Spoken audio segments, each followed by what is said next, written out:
this edition will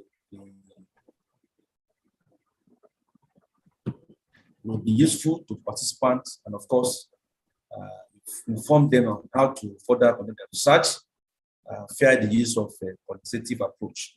However, before I move on, I would like to give some kind of information as to what made us to keep late to this program. Of course, we were to have Dr. Razak decide to give us this talk, but due to some unforeseen circumstances, of course, we had to change it, and we had to swing to action and ensure that I facilitate this workshop. However, that one aside, members are going to be briefed about the updates, the activities of the association.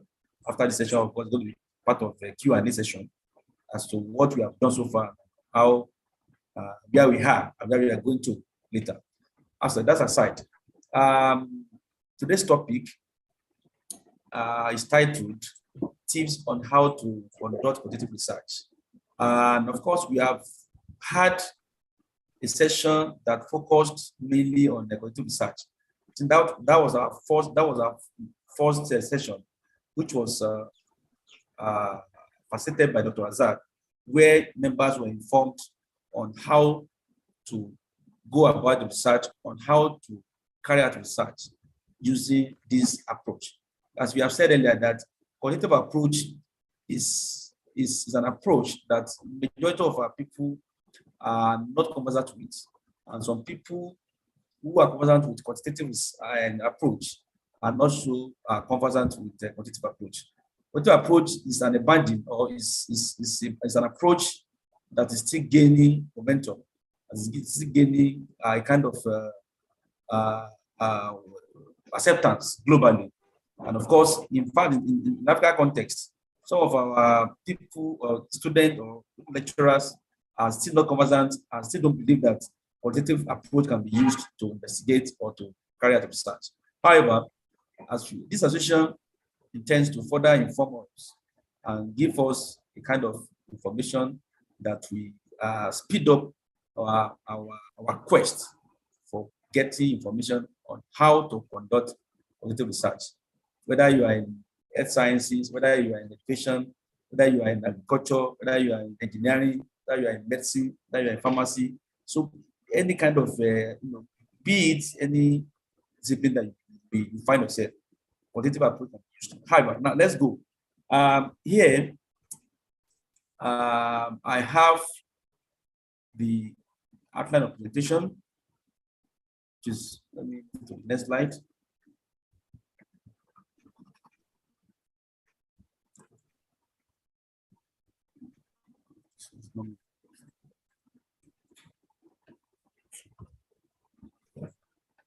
Sorry, the slide is not moving.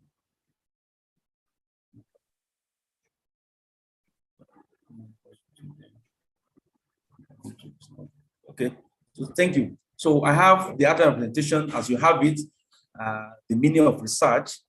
We're going to look at the research philosophy. We're going to look at the characteristics of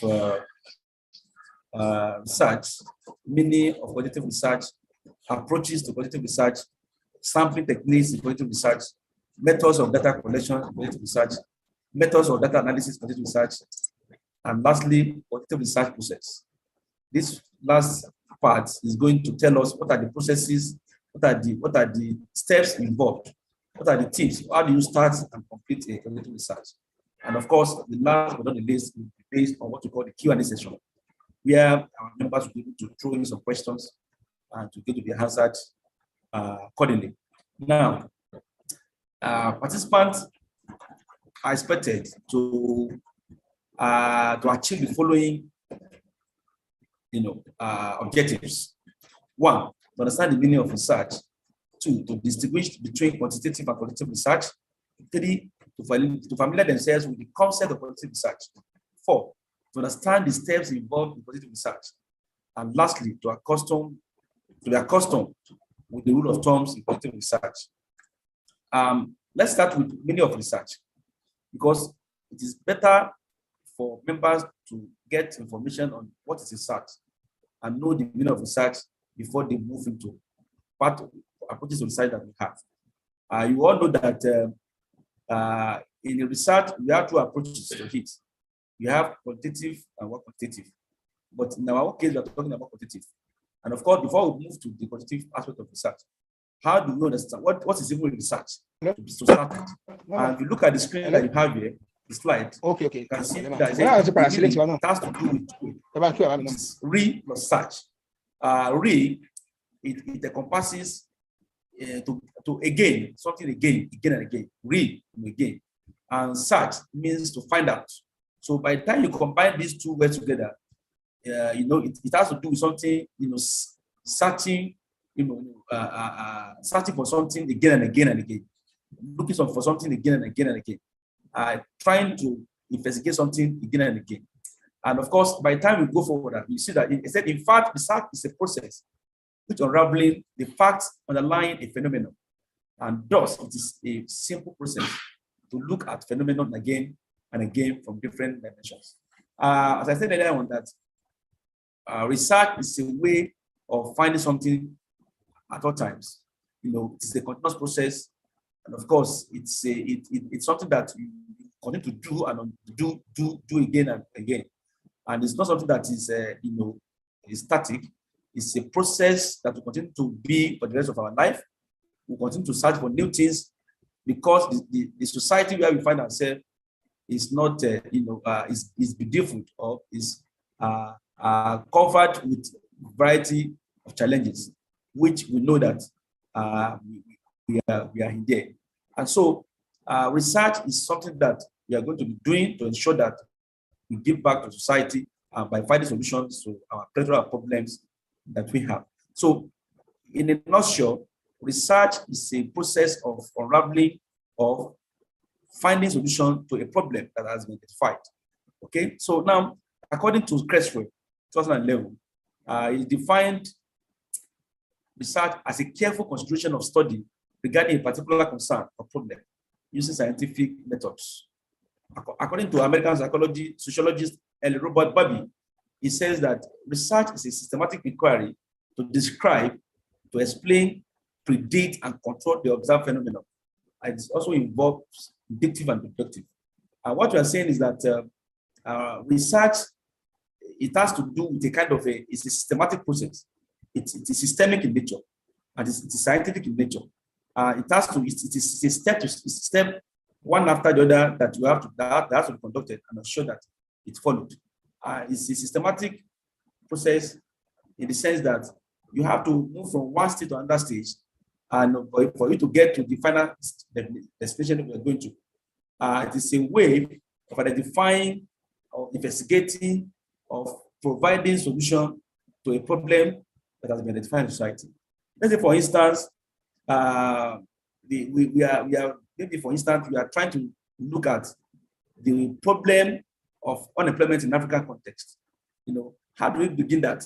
It means we need to start by first and foremost identify the problem first, then follow the other procedure that we need to go about it in finding the solution to the problem of unemployment in African context.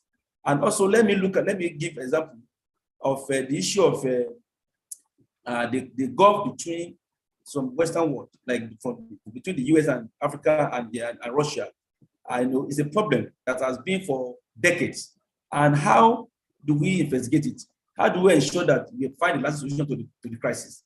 It means that we have to start from the first, knowing the problem first and foremost, then using other, paraphernalia, or other materials or other steps that we need to ensure that the problem is solved.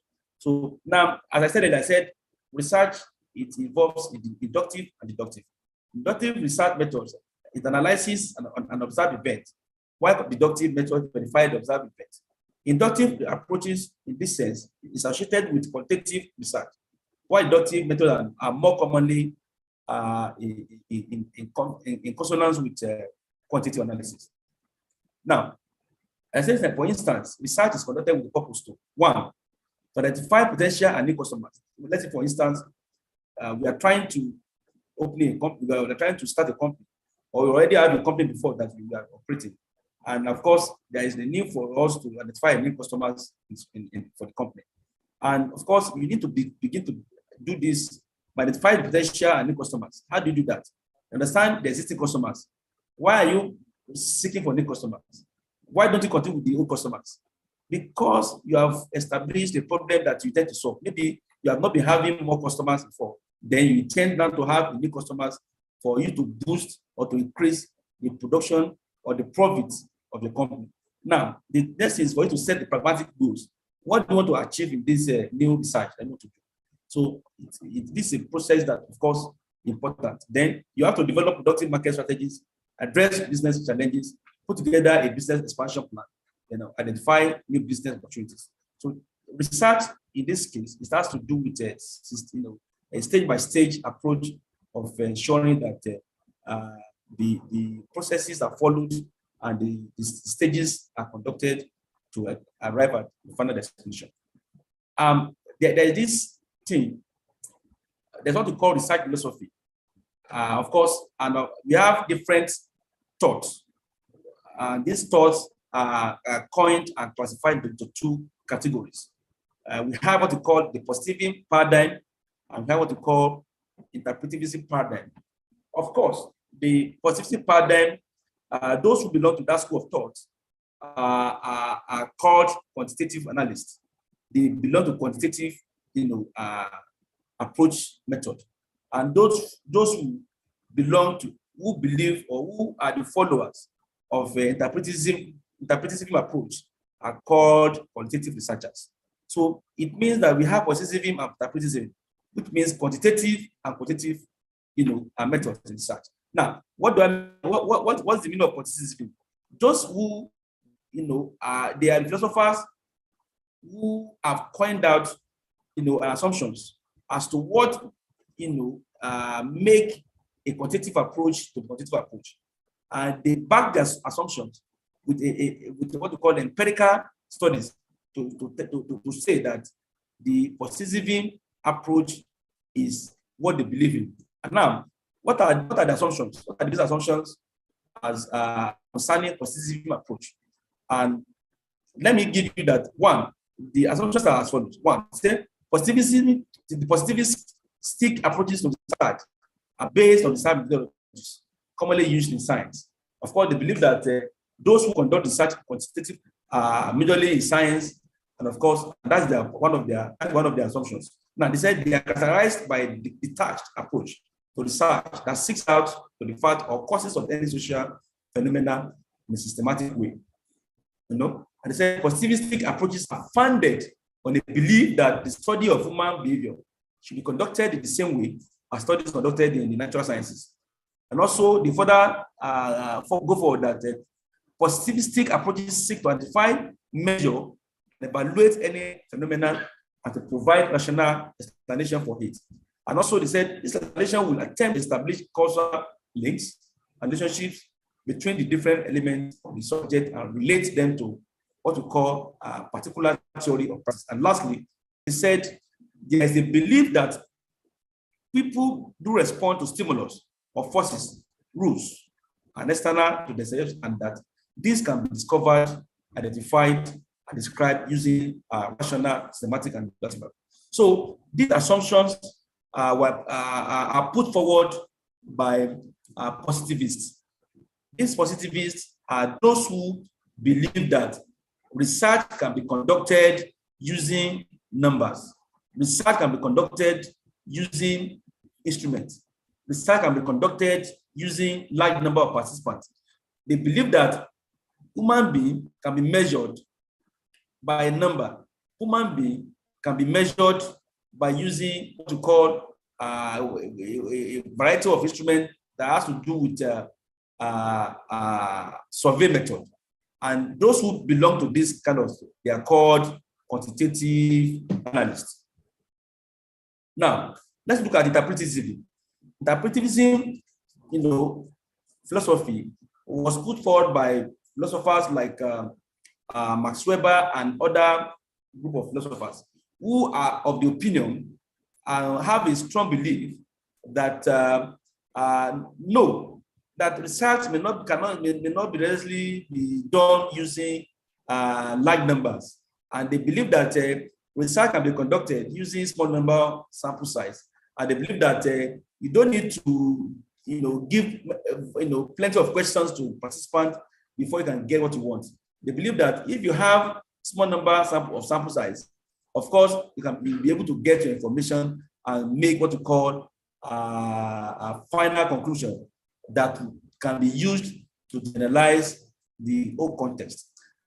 They put forward some of their opinions, assumptions that guide their philosophy, that guide their research, that dictate the tone of their research. They are opposed to quantitative research. Don't get me wrong, not that they are opposed to quantitative research, but they believe that research can be conducted in another way rather than quantitative approach as put forward by those who believe in positivism approach. And these are their major assumptions. They said interpretivism, also known as interpretivism, involves researchers to interpret elements of the study. Thus, interpretivism integrates human interest in the study. And accordingly, interpretive researchers assume that access to reality is only through social constructions, such as language, consciousness, shared meanings, and instruments. And also they said, development of interpretivism philosophy is based on the critique of positivism in social sciences. So as you can see, that those who belong to the interpretivism school of thought, they are of the view that you don't need to do your research using survey, using 10,000 participants and others. They believe that human being can be investigated, without using that kind of method. And so they've come up with these assertions. Now, what are the characteristics of research? Generally, a good research, according to Creswell, Classen, and Smith, and level, they are of the view that research is a systematic approach in nature, as I said earlier. 2, the analysis is based on logical meaning, reasoning, and involves deductive and deductive, which is quantitative and quality. Okay. Then they said the real-time data knowledge is derived from the actual observations. And so they said there's an in-depth analysis of what data to be collected from research. And lastly, they said research creates a path for generating new questions. Existing data helps create more research opportunities. So whether you are doing quantitative research or you are doing quantitative research, the research process, it has what you call features or characteristics that will define that you are doing a research. But what I want our participants to understand is that in any research that you are doing, it is a systematic approach. It means that you cannot jump from one stage to another stage. You must follow the process that are embedded in any research that you are doing. For instance, you cannot say because, let's say for instance, you are looking at, you have started a research, you have identified a problem, and you are jumping to conclusion like that. No. After that, after identifying the problem, then you need to begin to look to do what you call, go for literature review and raise some questions. Know the question that you want to do asked. Then by doing that, you should be able to come up with necessary instrument, whether it's survey or interview protocol that you want to use. So what I'm saying is that you cannot just say you want to start a research, then move straight to the conclusion. No, you have to follow all the steps as outlined by Creswell and other scholars in the field of research. Now, a part of features of research are as follows. It is analytical and uses all the available data so that there is no ambiguity in inference. Research, it's embedded. It encompasses analyzing data that are collected, which of course is based on available data that are collected through the field tree. Now, the last but not the least, accuracy is one of the most critical aspects of research. The information must be accurate and correct. For example, laboratories provide controlled environments to collect data. Accuracy is measured in the instrument used, the calibrations of instrument or tools, and the experiment's final result. So, this is saying that your research or research that you're doing must be accurate. It must not be coined with any lies, and it has to go through what you call, you have to be real in doing it, we have to, the researcher must be sincere with the research that he is doing, he or she is doing. Otherwise, research will not be, so you have to be accurate, and it must not be subject to what we call unnecessary manipulation of data that you have collected. Now, there are three main purposes of research. We have what we call purpose of research. One, we have what we call exploratory research. We have what we call, let's start with exploratory research. This, as the name suggests, researchers conduct exploratory studies to explore a group of questions. And the answers and analytics may not offer a conclusion to the perceived problem.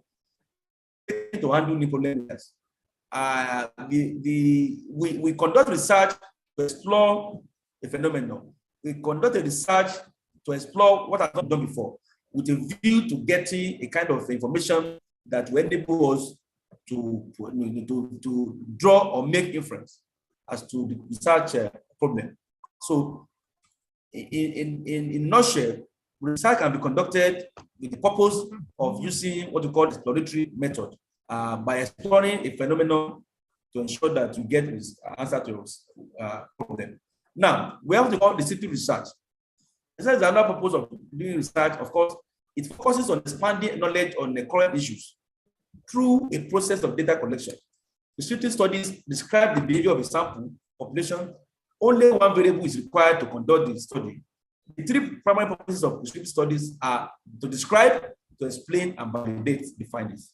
For example, a study conducted to know if top-level management leaders in the university possess a moral right to receive a considerable sum of money from the company. So what I'm saying is that research can be conducted with the purpose of describing data collected, of describing the participants, demographic information, to ensure or to know the nature or the respondent's demographic characteristics, demographic information about the participants. For instance, you may want to do a research that seeks to identify or to know the number of lecturers in African countries, the number of students, university students in African countries. This kind of descriptive research purpose will be useful for that. Now, we have what we call explanatory research. It is called COSA, or explanatory research is conducted to understand the impact of specific changes in existing standard procedures. Running experiment is the most popular form. And for example, a study that is conducted to understand the effect of rebranding on customer loyalty. So the research is also done to do what we call explanatory study. And in this approach, we often make effort in ensuring that we seek to ensure the causes and the effect of a particular phenomenon, a particular problem that we have identified. And of course, it can be done by the end of that to explain the effect, the causes and effect of a problem that we have identified. Let's move forward. Now I've given a kind of a comparative analysis for better understanding of our participant by looking at the items that are embedded under the three researches or three approaches or three purposes I've given. If you look at exploratory research, it encompasses what we call, we have 4 dimensions. I put it approach used, they conducted through the time that they conduct, the time that they do it. For instance, under the exploratory research, the approach is for the use, you can use what we call unstructured questionnaires or unstructured items. Then the descriptive you can use structured, the explanatory you can use what we call highly structured. Then you can ask questions, but for other explanatory, you can seek to what we call use hypothesis. At the time for the conduction of research, it can be early stages of decision making, later stages of decision making, of course, ditto for the other and the last research purpose too. Now, what is qualitative research? Having established what the meaning of research, characteristics of research, philosophical approach to research, and understanding what we call the types of research that we have. Now, what is qualitative research? Qualitative research has been a study that has been in society or in the world for decades. And of course, those who have fashioned out this type of research have reviewed that research can be conducted to identify a problem and provide solution to the problem using what we call qualitative approach. And let's look at Creswell. Creswell is, says that anything that is quantitative has to do with characteristics or features of something rather than its quantity. You see, he says qualitative shows up in scientific writing to clarify that the quality of something is being assessed, not its size or quantity. So Creswell has come up with the idea that you don't need to use, you don't need to find solution to problem. It's not by the size, it's not by the numbers, but it's by the quality of what you are doing. The quality of the site that you want to do matters. And it's not about having a large number of participants, number of classroom and all that. That the quality that you want to get from it is what should be paramount to you. And let's look at corner 3, 211. It says quantitative research involves collecting, analyzing non-numerical data, e.g. text, video, or audio, to understand concepts, opinions, or experiences. It can be used to gather in-depth insight into what we call problem or generate new ideas for research. So from this man's perspective, he is saying that research encompasses data collection and analyzing it using what we call non-numerical data, which means that you don't need to use numbers, unlike what we have in quantitative research, where you need to have like a number of participants, like 100, 70, 80, 90, that. You don't need to do that. That you can analyze, you get data, analyze it in quantitative research by using text, video, audio of participants. Let's move forward. Now, quantitative research is the opposite of quantitative research, which involves collecting and analyzing numerical data for statistical analysis. It says that quantitative research relies on data obtained by the researcher from first-hand observation, interviews, questionnaires, focus groups, participant observation, recordings made in natural settings, documents, and artifacts. The data are generally non-numerical. So, in a nutshell, what we are saying is that the research in quantitative research has to do with collecting a non-numerical data that is needed for you to ensure that you analyze it, make conclusion, and draw what we call inference. Now, quantitative research is commonly used in humanities, social sciences, in subjects such as anthropology, sociology, education, health sciences, history, and etc. And let me say that for the benefit of our participants or members, that the quantitative research has gone beyond the mentioned, discipline. People in engineering have started making use of quantitative research as well. People who are doing mathematics have started using what we call quantitative research. They believe that you don't need to have a high number of participants before you can do that. Let me give you an example. People who are into medicine or medical sciences or health sciences, they begin now to realize that the participant that they are dealing with, the patient that they are dealing with, they can also be interviewed. That it is not about giving them a survey for them to put their information there. That even at the point of discussing with them, chatting with them about their problem, what's your problem? What's the problem? What did you see yesterday? What do you want to eat today? What happened to you? Why are you feeling? Why are you having a headache? These questions are questions that can be recorded and used for what we call analysis in quantitative research. And of course, they believe that even people, it is not only humanities that are making use of quantitative research now. I said earlier that in pharmacy, then we are in engineering discipline and all other aspects of area that we can use quantitative research later. Then let me move forward to this aspect. Approaches to quantitative research. I have close to 7 or 6 approaches to quantitative research, which I believe that it will guide our members understanding how the approaches that you can make use of in investigating your problem using what we call qualitative approach.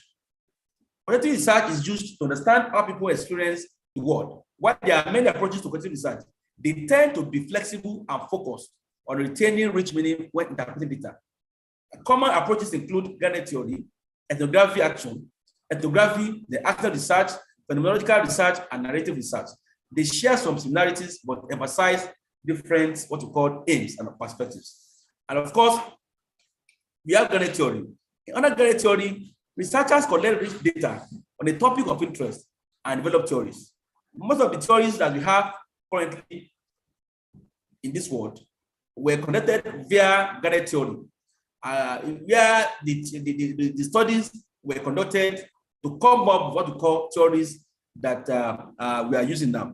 And of course, in Gannett theory, it means the researcher is starting from scratch by coming up with what we call some information that have not been reviewed before, that it will later become, the researcher's output that can be used by other members later. And of course, ethnography, approach. Researchers immerse themselves in groups or organizations to understand their cultures. Those who are conducting research, who want to study the culture of a particular participant, or the culture of a country, or a culture of a county, or a culture of a continent, they have to, be accustomed, be in line or be familiar with the ethnic background, the culture, the way of life of the people that they are doing. And of course, doing that, it means the research is being conducted from ethnographic perspective. Now, actual research, researchers and participants collaboratively link theory to practice to drive social change. Then we have phenomenological research. Researchers investigate a phenomenon or event by describing and interpreting participants' life experiences. Then narrative research. This is the last one. Researchers examine how stories are told to understand how participants perceive and make sense of their experiences. So there are many approaches to qualitative research. Depends on how you want to go about it. Of course, there is need for more information about these approaches. Of course, which I'm going to share with you later. There's some textbooks that members can read to understand further how these approaches to quantitative research can be used. Now, let us look at this. These are what involved in these approaches to quantitative research. As I said earlier, I've listed them, so I think we can move forward and record. The 5 quantitative approaches to inquiry, is given here. And of course, we can see starting from narrative research, phenomenological research, Gannett theory research, ethnographic research, and the case study research. Under the first one, originated from literature, history, and anthropology, sociology, and of course, as we have them from other angles. What are the advantages and advantages of quantitative research? Anything that have advantage, of course, we surely have what we call the advantage. Nothing is perfect in life, of course. If something is sweet now, so that one that is sweet must have, what we call consequence, must have negative, consequence as well. So, what are the good side and bad side of quantitative research, as put forward by Creswell in 2010? We have other researchers who have come up with ideas of what the quantitative research stands to benefit for researchers, and what are the other areas, that is the darkness or the weaknesses of quantitative research. Now, let's look at the first and foremost advantages. One, a lot of information from smaller sample size, is needed. Then 2, you get specific insight about the research. Then it makes use of what we call open-ended questions, which reveals abundant information. Then you can get reasonable behind user decisions. And research is flexible, it is cost-effective, and it helps marketing and creative team. Now, let us look at the drawbacks, the disadvantages of this approach. It relies on the knowledge of the researchers, and that is what the haters of this approach have come up with. It may require multiple sessions. The difference in opinions leads to different data interpretation. That analysis is time-consuming, results are difficult to replicate, and lack of statistical representation. Of course, that last point, which talks on lack of statistical representation, is no longer in vogue again. We now have some statistical methods that can be used to analyze our data qualitatively. As Dr. Zach said earlier, that Dr. Zach will be taking us later on how do we use MVivo to analyze our data that we've collected. The quantitative data nowadays, we can make use of sophisticated softwares that can be used to analyze data. First and foremost, we have what we call MVivo software. We have other softwares that can be used. Of course, we're going to have another session that we talk about the use of what we call a statistical tool for data analysis and quantitative research. And let's move on. Now, criteria for determining quantitative and quantitative research is given here. If you are talking about quantitative research, you need to understand what the purpose of doing that. You need to know the group that you are studying. You need to know the types of data that you are collecting. What are the form of data collected? What are the types of data you are using? Analysis. What are the objectivity and subjectivity of the work? What is the role of researcher in conducting the research, whether quantitative or quantitative? What is the result? What are you expecting? Is scientific method, which one are you looking at? Then the view of human behavior. How do you look at it? So let's start with the first one, which is purpose. Any research, whether quantitative or quantitative, must have exact purpose. Under the quantitative research aspect, it tends to look at, to understand and interpret social interactions. That's the purpose of the quantitative research. Then what quantitative research has to do with it, of testing hypotheses, look at cause and effects, and make predictions. Then, as I said earlier, that quantitative research, is interested in understanding or investigating the human, by interacting with human being, by getting closer to the human being or participant, by ensuring that more or detailed information are getting from the participants, and that participants, start to give more information to the researcher by giving information that may not be able to get in quantitative research. So the major difference between the two approaches is that quantitative research, it tends to understand and interpret social interactions, while quantitative research, seeks to test hypotheses that have been formulated, that has to look at the cause and effect and make what we call predictions. Okay, in quantitative research, you can predict that this is what will happen at the end of the study. Why in quantitative research, that cannot be so. In quantitative research, you cannot start your research and say that so will happen, that this is the result you may likely get. No, this can only be done in quantitative research, where we come up with hypotheses that have hypothesized, and of course, you expect those hypotheses to be tested and confirmed. And while in quantitative research, that cannot be done. It is by the time you collect the data, analyze it, that you are going to get all your variables that will come up from your study. Now, what are the some methods that can be used in quantitative and quantitative research?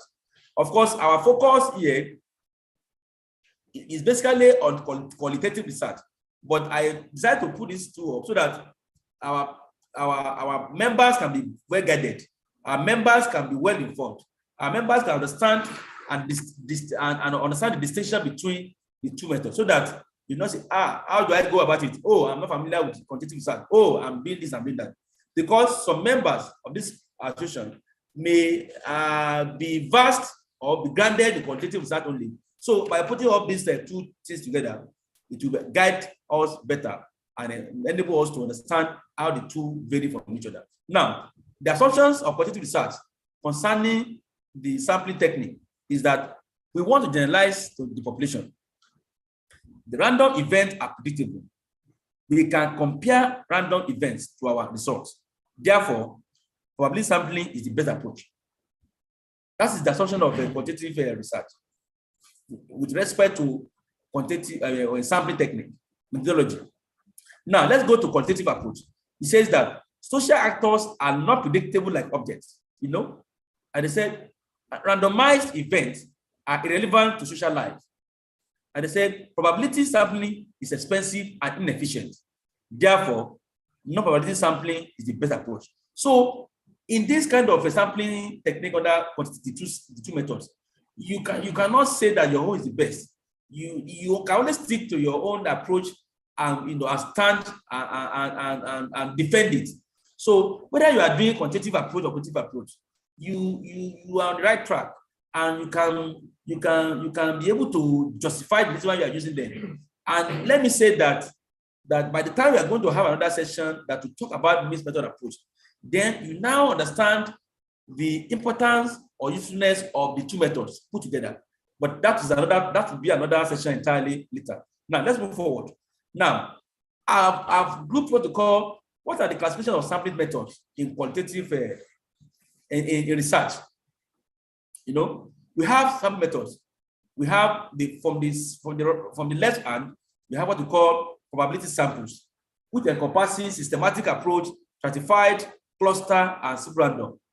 And these probability sampling techniques are used mainly by quantitative researchers, those who believe in using light number to carry research. By the right side, we see what we call non-probability sampling techniques. These are the techniques, some techniques that can be used by quantitative researchers to draw the participants for their research. Now, the two sampling techniques, from probability sampling technique, is talking about that there's probability that it has probability that the participant will be able to participate in the research, you know. But in the other side, which is the non-probability technique, there's no probability that the participant will get involved in the research, that the researcher can decide to pick the participant that will participate in the research via the non-probability sampling approach. And what are these techniques under them? For instance, let us concern ourselves with the other one, which is non-probability sampling techniques. We have a convenience sampling technique under it. We have what we call judgment. We have what we call snowball. We have quota. We equally have what we call purposive sampling technique. The most frequent used approach in quantitative research is this purposive sampling technique. Purposive sampling technique, it encompasses a technique that can be used by the researcher to ensure that participant is drawn based on the notion that the participant will serve the purpose, will give you the desired result as regard to the research purpose of the program. And of course, it is also a technique that can be best described that the researcher strongly believe that the purpose of the study will be achieved if he or she use the purposive sampling technique. And of course, we have another technique, like we have convenience. Convenience is also a sampling technique that can be used by the researcher in quantitative approach. If you are doing quantitative research, you can decide to, if you're interested in doing research within a university system, you are looking at students, you are studying students, you want to look at how students behave, you want to look at students' irrational behavior in the school system, and you are focusing on PhD students in that university, and you have close to, like, let me say 12 students that are in that university. And as a researcher in quantitative research, you can decide to use convenience and decide that, oh, I'm picking this particular student as a participant to participate in my study. Because, one, the participant is close to where I'm living. Two, the participant can be easily accessed. Three, four, you can be able to reach the participant without any problem. So, of course, there are criticism, there are the advantages of using this kind of convenience. But of course, it's allowed, and of course, it is in line with the research outcome. Okay, now we have what we call snowball approach. We have what we call judgment approach. We have quota approach. All these approaches are meant for quantitative researchers who are interested in drawing the participant that participate in the study. In the case of snowball method, the snowball method is another approach that can be used in the sense that, for instance, if let's say I'm looking at, I intend to study the life of Mugabe of Zimbabwe, for instance. I want to study the life and time of Mugabe, and I'm from Nigeria. So how do I get to Zimbabwe and get information about Mugabe? So in using snowball, what you can do is by going or looking at somebody that knows Mugabe, by contacting him in Zimbabwe, that person will now as well contact on that person and get information and link you up with it. Of course, there are people who have afforded this kind of approach, and of course, it depends on how researchers intend to make use of this approach. The best approach that you are using should not be the best for you. It should not be the best for others. Your best approach may not be the best approach for me, because the sample, the participant, characteristics vary, and so the participant characteristics, participant information will determine the kind of the approach I'm going to use. For instance, concerning the convenience sampling technique, if I know that if I'm doing research on how PhD students are doing in African universities, and I am living in Nigeria, I believe that let me use Nigerian students as participants instead of going to South Africa, instead of going to Zimbabwe. So because I believe that I am in Nigeria, it is convenient for me to meet with the participants and ensure that I get my information from them. Let's move forward. The use of what are the uses of these sampling techniques? As I said earlier, that the non-public sampling techniques are noted, are aligned with people that are doing quantitative research. Now, what are the importance of using this kind of sampling technique? One, this type of sampling technique can be used when demonstrating that a particular trait exists in the population. Two, it can also be used when researcher aims to do a pilot or exploratory study. Three, it can be used when randomization is not possible, like when the population is almost limitless. Four, it can be used when the research does not aim to generate results that will be used to create generalizations. Five, it is also useful when the researcher has limited budget, time, and workforce. This technique can also be used in initial study. Now, let me pick from some of the last importance of this approach is that the use of a quantitative approach, you don't need to, make use of a kind of more budget like what you have in quantitative approach. Anyway, it depends on the time or the approach that you're using. It depends on the people that are focusing on that will determine whether you're going to spend a limited budget or not. The researchers' focus of study or the area of focus of study mainly will determine the budget and the time and workforce that required by the researchers to conduct the research that he or she will be doing. Now, if we are looking at the number, let us look at how to select or pick, participants in quantitative and qualitative research. I said earlier that under the quantitative research, if you are doing quantitative research, which is probability sampling technique, the chances are that the participant can be picked randomly. The participant can be picked randomly. I can see this from the screen that the participants were picked randomly, and it is not a one-sided, sampling. You can see some were picked from the angle, from the head angle, right angle, and others. Now, that is the probability that the participant can be picked at any time. Participants have the chance of participating in research in quantitative approach. Now, let's go back to our main business, which is quantitative approach, which is called the non-probability sampling technique. In this kind of approach, participants, are not subjected to what you call whether they are going to be taken or not. The participants can be taken at any time. Some participants can know that, I'll participate in this study because there's no probability that other people will not be picked. In this approach, you can see the draw I have drawn here. You can see that participants can be taken from all this. Participants can be taken from diagonal approach or from vertical or horizontal platform. View. Now, let us look at what we call quota sampling. This is another technique that can be used when we are doing quantitative or quantitative research. This sampling technique can be used for either the quantitative or quantitative. It depends on how you want to use it. For members to know much about this, there's need for members to read more on textbooks on how these techniques can be used, on how these techniques can be used in quantitative or qualitative research. I will advise that people who are familiar with quantitative research should endeavor to know more about quantitative so that they can be able to play with the two approaches and make use and use them for their research, so that by the time they are writing their work, they will be very loaded in terms of understanding the difference between the two approaches.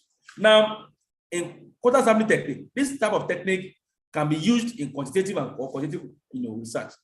However, in this approach, you can draw participants to reflect the population you are trying to get to natural diversity.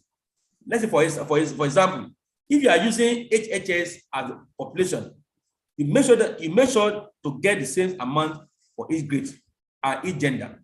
For instance, you can see that when we have if you look at the figure here, you see that the participants in red color were taken based on the population of participants, because the participants who are wearing red clothes are more than people who are already blue color. Now, it means that if you are going to take participants for the study, it means that people with more red color will participate more based on their quota, because we are talking about quota here. Quota that's allotted to the participants in red color would be more than the participant in blue color. The idea behind this is that participants are more population than the others. The quota coming from red color are more than blue color. So which means that people from red color participate more in the research than people coming from the blue color. Now, let us look at the purposive sampling technique. Purposive sampling technique, as I said earlier, that the participants in quantitative research can decide to select a participant or participants, knowing fully well that those participants will serve the purpose, we enable them to achieve the purpose of the study, or we serve the purpose of the study. Now, as an investigator or a researcher, you can decide to go to a particular study area and knowing fully well that these participants are also needed in research. And you have, for instance, you have like 10 participants, and you only need like 4 or 5. So you can decide to pick them and say, let me pick these 5 participants for the study. That is, you are doing that purposefully because you think that the participant will serve the purpose of your study. Now, let's look at convenience sampling. Under this convenience, you can see that if you have a wide range of participants that you need to use in your research, then you think that some participants that you want to use, let me say the last participant will be one in red and purple color. You think that they are the best that you want to use. You think that you are close to them. You can see from here that the one in light blue, in light purple, they are closer to the researcher. So you can decide to pick them. Oh, this one will be useful to me. Oh, I know this participant area is close to my area. I can be able to reach this participant.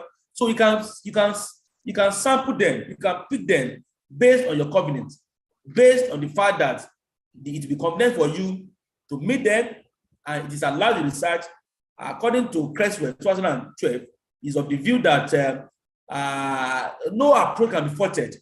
No approach to research, with reference to sampling techniques, can be faulted.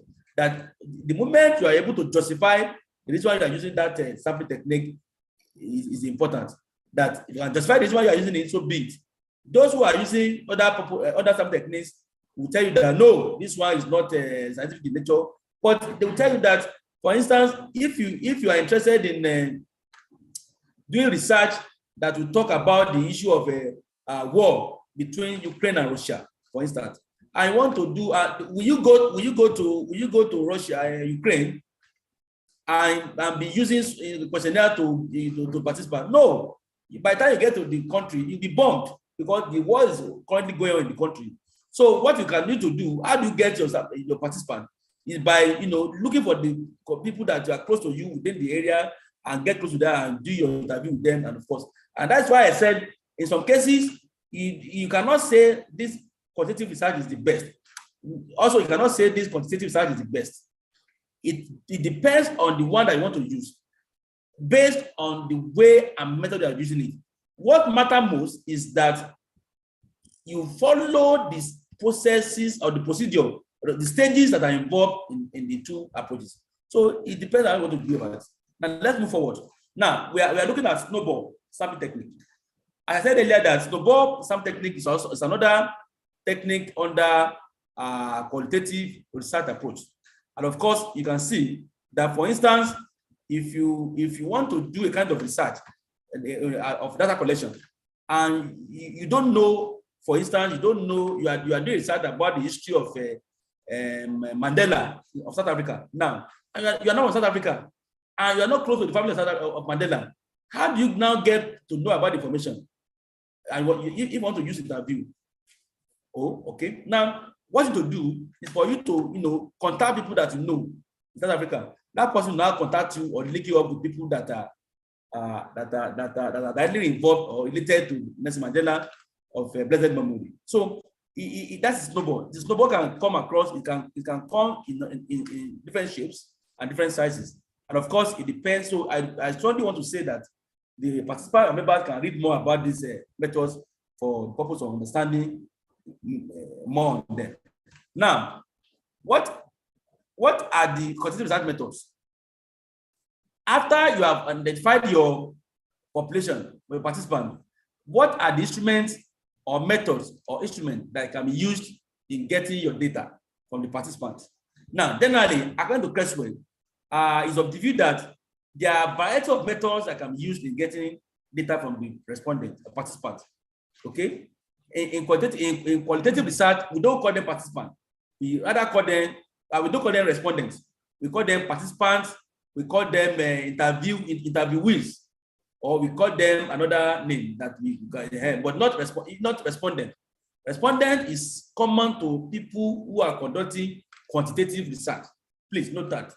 Why qualitative research is known by this way, that participants, interviewees, so those are the names that are common to people that are connected. Now, and what are the instruments that you can use to get data from your participants, for instance?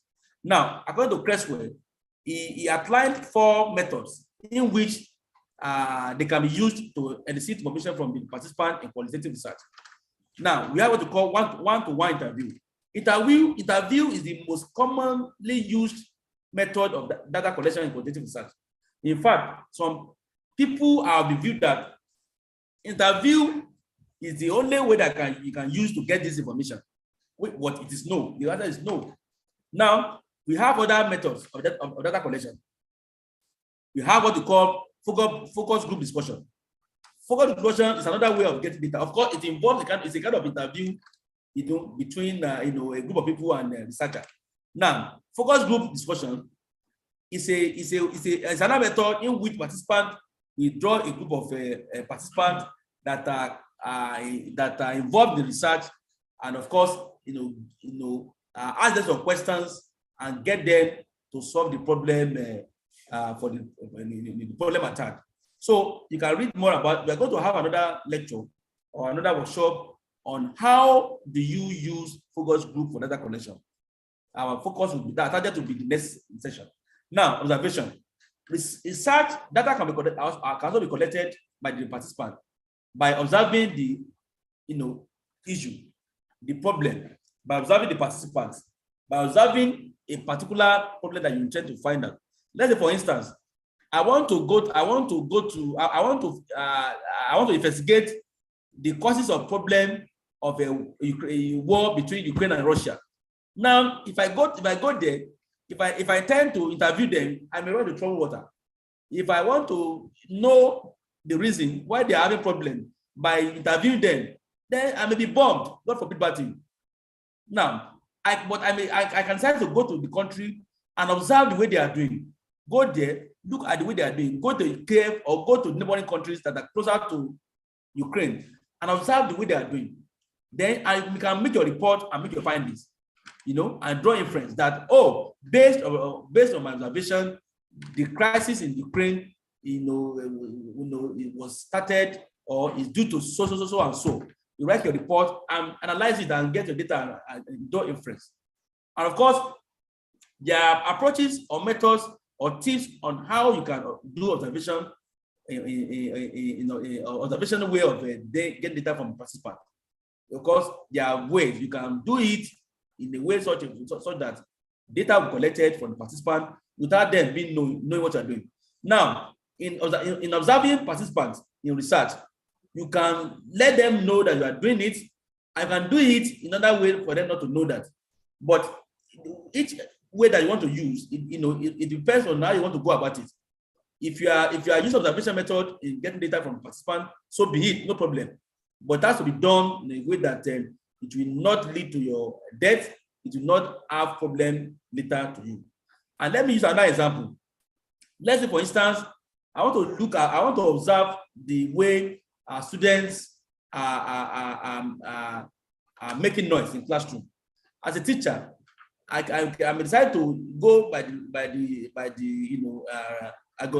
decide to go to the school, go to the window side, and observe the way students are behaving in class, and look at it and say, oh yes, as my students are misbehaving, my students are doing this and that. And also, let me use another last example on observation method of data collection. You can decide to go to a country, or you can decide to, if you're interested in knowing the issue of smoking cigarettes in your country, for instance. If you want to go to these people that are smoking and interview them, that may lead to your death. Those who smoke in their hair, if you decide to interview them, then that will create problem for you. But what you can do is for you to go close to them, observe the way they are smoking, look at the reason why they are smoking, record it, jot something down, look at the way they are doing, then get the information and complete it. Then lastly, we have survey. Survey is common to people. Survey is often used by quantitative researchers, but also survey can also be used in qualitative research. It can be used in qualitative research in the sense that there's what we call semi-structured, questions, items. For instance, if you're interested in interviewing some participant now, you can come up with a kind of a paper that will tell about the participant, tell them, oh, you want yes or no items, of course, which can also be used as part of the data collection method. Now, what are the methods that I mentioned earlier? The methods are here, survey. We know survey already. Observation, we observe people. Also, we have what we call interviews, which we one-to-one interview. Then the group discussion, as I said earlier, a minimum of 3, 4, 5, up to 10 or 20 participants.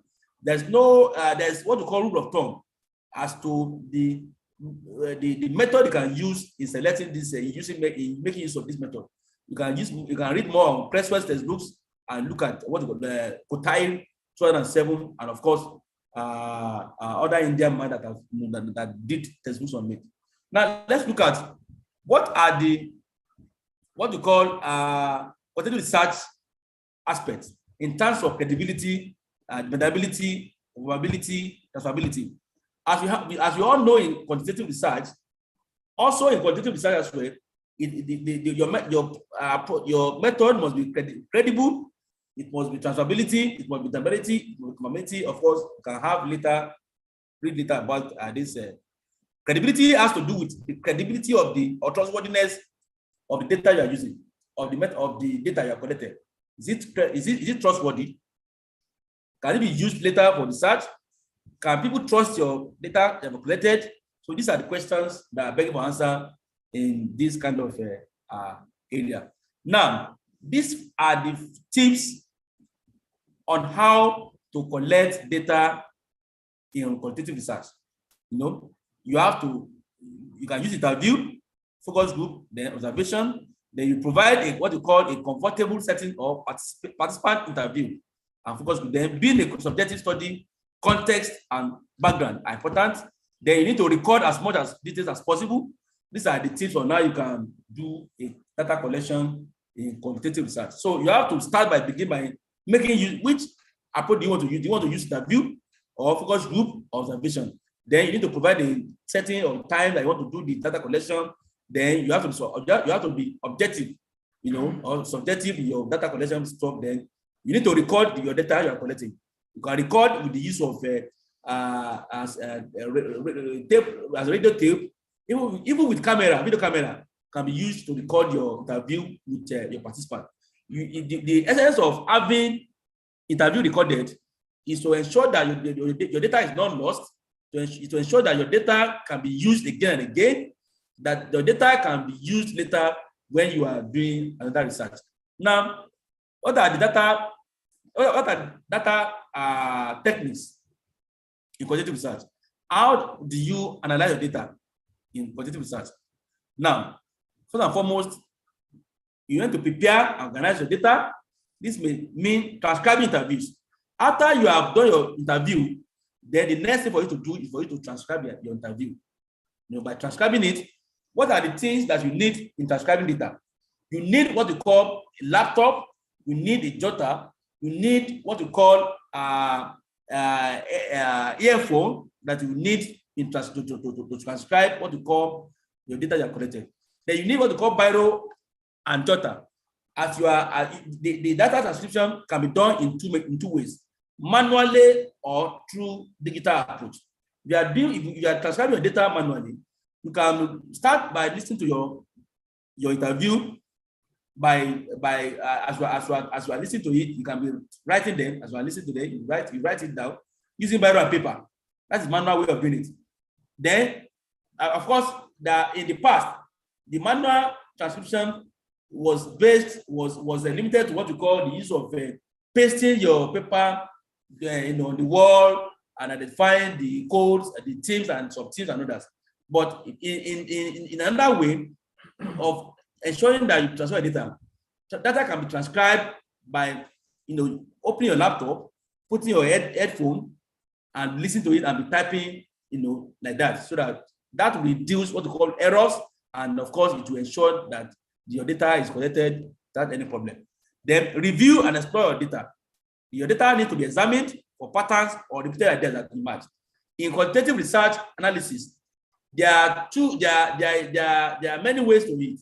We have what we call thematic approach analysis, and we have other approaches that are common to them. But thematic approach seems to be a kind of one of the most frequently used approach in the analysis of data in quantitative research. How do you decode? How do you get your the thematic work of your work? Your team must come from your research questions that you have generated. Your research question will form what you call the theme of the work. From the team, you're going to have what you call sub-team and sub-teams. Let's say, for instance, you have 3 research questions in your work. And of course, generally, your research questions, by the time you get to analysis aspect, you are going to have 3 teams. 3 teams, then you're going to have sub-teams. Sub-teams will form the data, the answers to research questions. The questions will form 3 teams. Then your data you are collected from participants will now form what you call sub-teams, sub-teams of the work. There are more information about this thematic analysis approach in the quantitative research. Now, the develop and code the data. This development of the data coding system is also important. After data transcription, then you need to code it. By coding it, then you can be able to know the variables that will emerge from your data you have interviewed that you have transcribed. You're going to understand which one will come, which one is not coming. So, as I said, in quantitative research, you get the variables from the interview. You don't get variables at the beginning. Unlike quantitative research, where you already know your variables. No, in quantitative research, no. Your variables will be determined based on the data you have collected. So that's where your variables will come from. Not that you're going to say, I know this one. Oh, this one will convert this one. Hey, this one. No. Your variables usually come from your data that you have collected. That's why in quantitative research, we don't have a kind of variables at the beginning. Your variables will emerge from the data that you have collected. Now, after you have done the coding, then you need to assign codes to the data. for you to understand which one belongs to this one. By doing that, you understand that. Then lastly, we have what we call identifying recurring themes. The themes is important. Link codes together into cohesive and overarching themes. Now, these are the steps involved in qualitative research. First and foremost, you need to do what we call organization of the data collected. You have to transcribe the interviews, translate the data, record the details, label the content. Let me know. Then two, identification of a framework. You have to identify the framework that you want to use. The framework is the coding plan to structure, label, and define data. Three, you have to sort out the data you have put in the framework. The data has to be sorted properly to ensure that you have not mixed the data together. Then descriptive analysis based on framework. You have to describe it. How do you want to go about it? How do you want to do it? Then the last one is what we call second order analysis. Identification and consolidation of recurrent themes, patterns, and present in the data. Now, the quantitative research process, for those of us who are doing research for the first time, or for those of us who want to do research for the first time, qualitatively, please, you have to understand these processes. First and foremost, you need to understand what we call research topic that you want to do. Some research topics cannot be done qualitatively, but some people will still want to go about it qualitatively. There are some research topics that you may need to use quantitative approach to it. There are some research topics that will make use of what we call quantitative approach. So you have to be very careful in determining your research topic. Your research topic must be well identified. Your research topic must be something that is doable, something that is rich, something that is that tends to solve a problem in society. You don't come up with research topic. Your topic must come from the problem in society. Now after identifying your topic, now you need to begin to do what you call. I will advise that you do what you call literature review process. This literature review will give you information on to what has been done in the past, what theory do you need to use, what approach do you need to use, how do you intend to use them, what are the questions that you need to use. This literature review is important. In any research that I normally do, I normally start from literature review. It depends on how you want to go about it. Literature review will tell you what has been done with a view to identify what we call the gap that you are trying to fill, and who has done what in the past.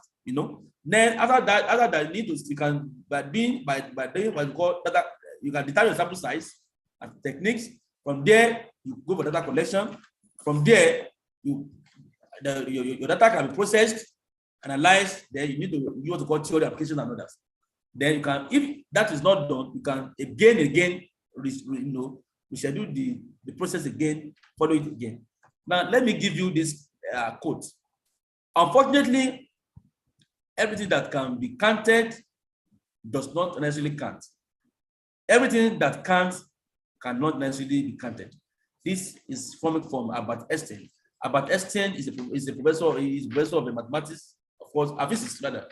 And of course, he died decades ago, of course, and you can see his quote is still counted. That it's not necessarily that can be counted, can not necessarily be counted. Of course, everything that counts cannot necessarily be counted. I have the reference and that. Thanks and God bless you. Wow, that's a very soft landing presentation, Dr. Yusuf Sulaiman. We really appreciate that. We're looking forward to receive more of that in the future.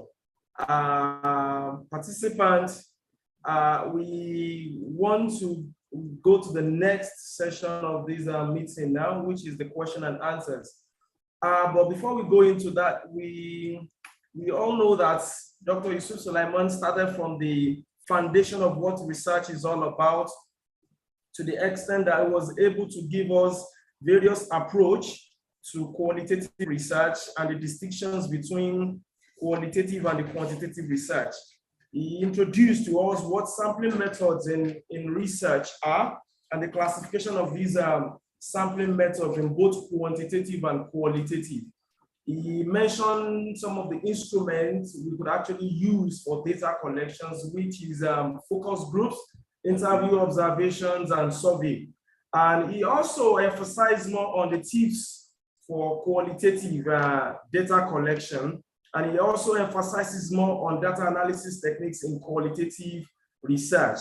And we really want to appreciate you very much on that, Dr. Yusuf, once again. Thank you for that. But with that, we have a lot of people here that has been raising their hand for questions. And this is a question session. As we know, we have very, very limited time in doing this justice to the questions. So the first questions goes thus. Somebody asked about, he said, some authors have concluded that judgment and purposive sampling techniques are used interchangeably. He said, how true is that, doctor? That's the first question. Are you going to take that systematically, or do you want to? Let's. Okay. Okay, I think for now, that's the first question we have on ground. Other people are raising their hand. Probably they want to ask personal questions. Let them ask. Okay. For those of you that are raising your hands, the person in the name of Shuaibu Abubakar. Shuaibu Abubakar, you can unmute yourself and ask your question now, please. Shuaibu Abubakar, you can unmute yourself and ask your question now. Shuaibu Abubakar. Shuaibu Abubakar. Okay, if you can't do that, maybe you should send your message. You should send your question as to the chat group. Then the next person is Jide Festus Aokoya. What is your question, please? Are you there? Jide Aokoya. Are you there? Okay. While they are preparing to ask their question, can you please make a justice to the first question, sir? Dr. Yusuf. Oh, thank you, Dr. Ajani, for that question. Of course, as I said earlier, that purposive sampling technique is one of the non-qualitative sampling techniques that we have in qualitative research. And of course, it is often seen as a common sampling technique that researchers often make use of in terms of selecting their participants that will participate in the research. As I said earlier, that let us draw the work from the word purposive. Purposive. Any research that you are doing must have a purpose. You must have a purpose for conducting your research. If your research does not have a purpose, it means you are not doing anything. Otherwise, it will be as if you are heading to what you call ocean. Now, the purposive sampling technique is a type of sampling technique that focuses on the specific process of drawing the participant from other participants because of the researcher's intention that or aim that this participant will serve the purpose of my research. Of course, and aside that, it can also be described as a kind of a sampling technique that tends to draw participants because the participants will serve the purpose of the study. As I said earlier, that no research can be used, can be done without any purpose. Now, the reason why people normally make use of the purposive is because it is not something that is scientifically done. Two, there's no probability that all participants will be selected for the purpose of the research. The participants can be drawn without without assigning any random sampling techniques to it. Then coming back to judgmental approach, of course, the two can be used interchangeably. Of course, you can make use as if you are familiar with these sampling techniques, you can make use of 3 sampling techniques to draw participants. For instance, let me say I want to conduct a research, concerning the truancy among students in Nigeria, for instance. And if I'm doing that, and I'm doing the work qualitatively, using interview. At the back. And if I want to do that, it means that I can decide to choose students who are residing in my state because they are also Nigerians. And I say, okay, I'm choosing them because I believe that this student will serve the purpose of my study. Okay. Now it means I've used one sampling technique. Then I can begin to say, okay, from this quarter state, let me now choose participants that will participate in the main study for this in the study. Now, in doing that, I can use what we call convenience sampling technique, because I can use people that are close to my area here. I can say, oh, since I'm living in Kwara State, now I can use this because it's convenient for me to use it. So in doing that, I've used what we call the two sampling techniques in drawing my participant. You can use 2 or 3, but mental also can also be used based on the value judgment. You can use some purposive, you can use quota, you can use other snowball and other types of techniques. Thank you. Yeah. Jide Festus Aokoya, you can go ahead with your question now. All right, thank you very much, Doctor. That was a very interesting presentation. Well, I have a question from towards the end of the presentation. You made a statement, you said variable comes from data. Well, I'm quantitative.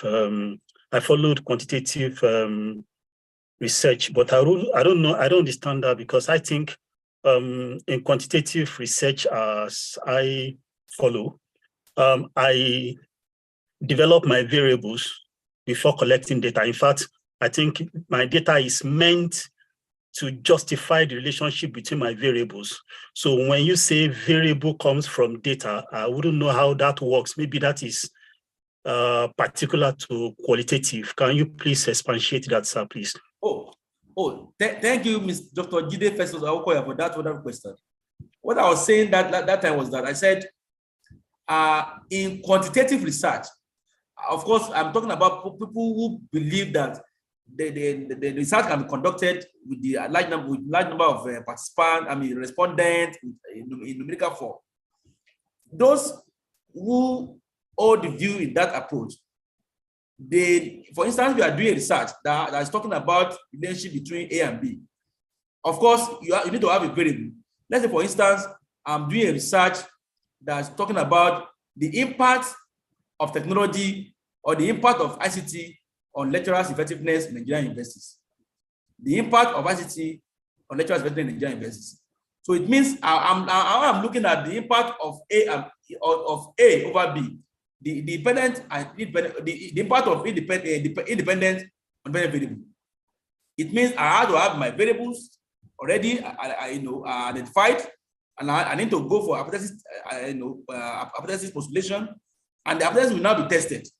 It means that you already have the variables that you already put in place.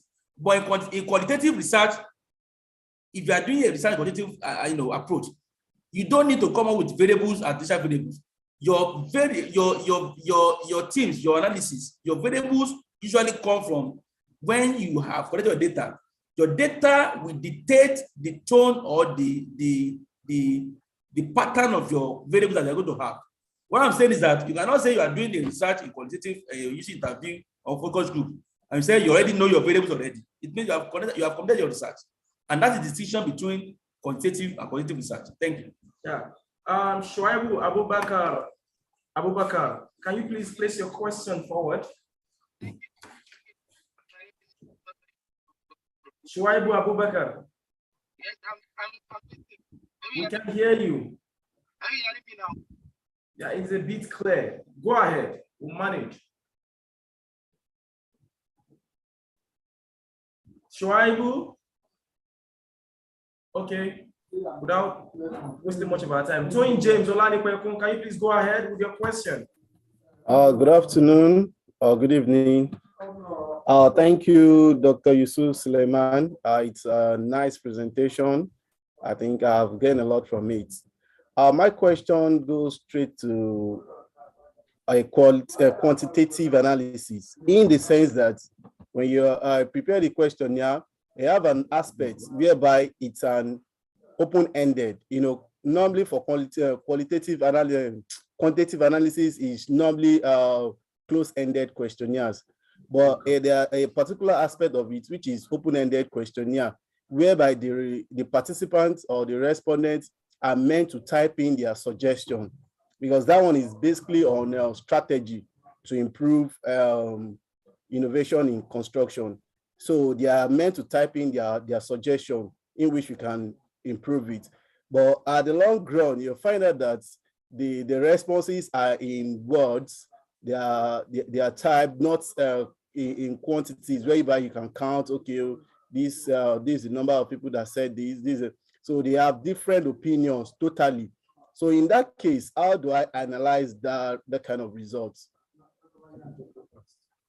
Okay, I mean, Dr. Tony James Oladipeko, I think I've been watching you as you have been active, and I didn't get the question clearly, but I heard about whether data collection survey can be typed or not. Well, what I'm saying is that the survey aspects of data collection and quantitative research is equally allowed. The two can be used together. For instance, if I'm doing some qualitative studies, I normally have a section under my interview protocol. I normally have a section that will talk about the demographic information of the participant. So, and I will send the protocol to the participant before meeting them to study it and see what I intend to ask them. By the time I meet them, that they are speaking, I'll be discussing with them based on the protocol I've given to them, and so that they will be understanding. And some may even, after the interview, just feel it. Oh, I'm this, I'm this, I'm this. And there are some questions that are yes or no, or that they can be filling the gap. Oh, do you do this? They can feel it. That it may not be able to be captured during the interview. So what I'm saying is that if you understand the processes perfectly and you are familiar with the rule of thumb in doing quality research, of course, you'll get more information about it. But I would suggest that you read more textbooks on how to collect data. You can read the work of Creswell. You read the work of Kotail. You can use the work of Shekhar and Boogie and other textbooks that are, that are known and graded in quantitative research. Thank you. So Shuaibu Abubakar, you can go ahead with your question now. Go ahead with your question. Thank you very much. Are you hearing me? Yeah, please go ahead. Okay. My name is Shuaibu Abubakar from Bauchi State University. Thank you, Doctor, for this wonderful presentation. My question is simple. Doctor, I want to know how many population size do I need for qualitative research? That's all. Thank you very much. Thank you, Dr. Shuaib Abubakar from Bauchi State University, Gadao, if I'm not mistaken. Yes. I have many friends in your university. I have Dr. Awal Kabir and others, who we studied together in Malaysia. And Dr. Mark Farouk and others. Now, back to your question. If you look at the work conducted by Creswell, Shekhar and Boogie, and other scholars who are reputable, who are known for doing quantitative research, there's what we call rule of thumb. The population, even one participant can give you everything. Let's say, for instance, your research is focusing on the time and life of Sir Ahmadu Bello of blessed memory. So in that case, you are not familiar with, okay, let me use the life and time of Sir Tafawa Balewa, the first Prime Minister in Nigeria. So in doing that, you don't need to do for 30 or 500 people. All you need to do is for you to look close or work close to people who work with him during his time, or people who are close to him, or people who worked in one way or the other, or his family. You go to them, one participant can give you everything about the life and time, about the life and time of Sir Tafawa Balewa. Let me say, for instance, I want to look at the history of the life and time of Sani Abacha, of blessed memory. I don't need to go and look for 30 people. 2 of his advisors during his time can be met and discuss, and they will give everything because they know them. If I want to know about the time and life of General Sani Obasanjo of Nigeria, I just need to go to the man, or I go to the person that is close to him. I know these people worked under him, then that person will give me more information about him. I don't need to go and look for them. So that is the idea behind the quantitative research. Thank you. It's not about the sample population. It's about getting rich information for your information. Thank you. Thank you very much. Thank you very much. So Dr. Kennedy Nwagu, can you please ask your question now? Dr. Kennedy? Good evening, all. My name is actually Dr. Kennedy from the University of Jos. I want to thank the presenter for a job well done. But however, I have this simple question that I think will help me. And that question is it possible to think that the topic, the title of the research can also show whether it's going to be a quantitative research or a qualitative research? Okay. Thank you, Dr. Kennedy Iwagu, for that wonderful question. As I said earlier, that our members or participants rather, who are familiar with a particular approach need to do more a kind of reading about other approach if they intend to use the 2 methods later. It is good if you are familiar with one approach, no problem about that. If you're good in using the other approach, no problem about that.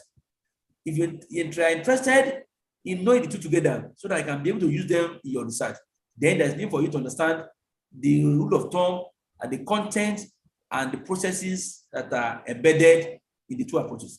Now, you have asked a question which often confuses many researchers that are coming up with, or that are just trying to engage themselves in qualitative research or quantitative research or using the 2 methods.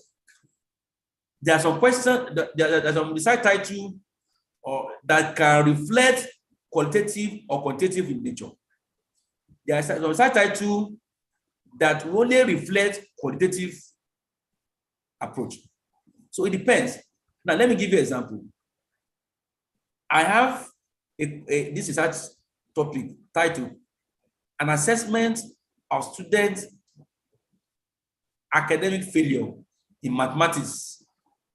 An assessment of student academic, or let's say, an assessment of factors contributing to students' academic failure in Nigeria. If you look at the topic properly, the topic, it looks like a quantitative, title, which can be done descriptively. That cannot be done. It cannot follow hypothesis in that.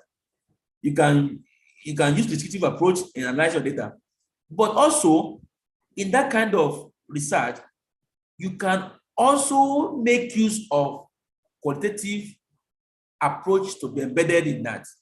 Now, what do I mean?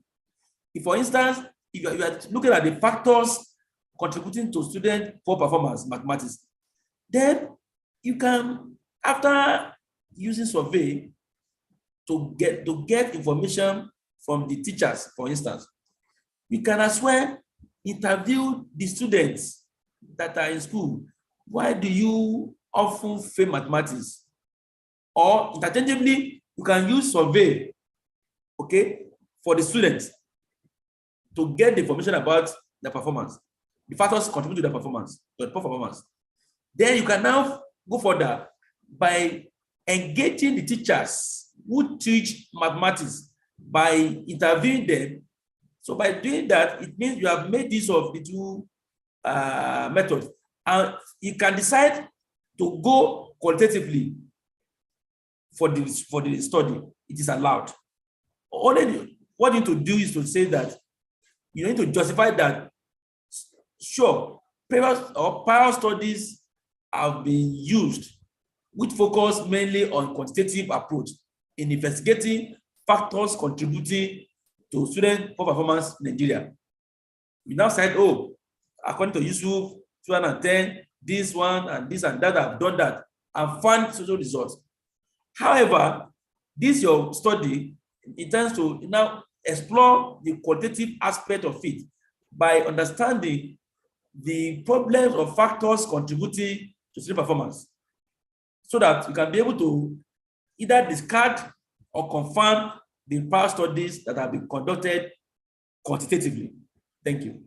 Yeah, thank you very much for that soft landing response. We don't have much time left since we promised these classes, these presentation workshop will be ending by 6 p.m. Now we have a very vital information to give. Please, participants, endeavor to check the chat room. We pasted the YouTube channel video, the address there. And then we also paste the attendance for today's workshop. Please endeavor to fill in the attendance so that we know how many participants we have for the day. Without wasting much of our time, do we have any observation by anybody before this meeting ends? If you have any observation, do please raise your hand so that we can recognize you. If you have any observation, any criticism out of no questions, in the absence of no question, raise your hands. Okay. Since we have nobody raising hand, I would like to call on to Dr. Razak. If you're in the house, Dr. Razak. Dr. Razak, if you're in the house, I would like us to give us a closing remark. Okay, thank you. I would like to thank Dr. Yusuf Sulaiman for that. Can you hear me, please? Yes. Okay, thank you very much. I would like to thank Dr. Yusuf Sulaiman for that beautiful presentation. You must have seen that he took it from the basis and did an extensive explanation regarding qualitative research with a touch of quantitative. So we thank him for that beautiful presentation. We believe that he will always make himself available to continue to benefit from his knowledge. I will also thank all the participants for their efforts, for their patience, and for their contribution right from the beginning in the last 1.5 hours. We thank you all. We thank the headers in the house who have been patiently following the activities and who have been both online and offline supporting the effort of the coordinator of the association. By God's grace, next week, we'll continue on another aspect of research next Sunday by God's grace. So on this note, I would like to say thank you and see you next week. Thank you very much, Doctor. So while we await others that are making use of the chat room, I would like to quickly read the biography of Dr. Yusuf Sulaiman. Just finished the presentation to us now. Dr. Yusuf Sulaiman bagged his Bachelor of Education and Master's in Education in Educational Management from University of Ilorin, Nigeria. He also obtained his PhD in Educational Management from the prestigious University Utara, Malaysia. He is currently the Director of Research, Industrial Linkage and International Cooperation at Likeminds University, Kwara State, Ilorin to be precise, Nigeria. He is also the founder and the CEO of USAID Educational Services Limited. So we pray to Almighty God to continue to increase him in wisdom and knowledge. Thank you very much. So we are done for the day. So anybody that is just coming in for the to join the workshop, you can go on YouTube to view the video. It is live recorded there. Thank you.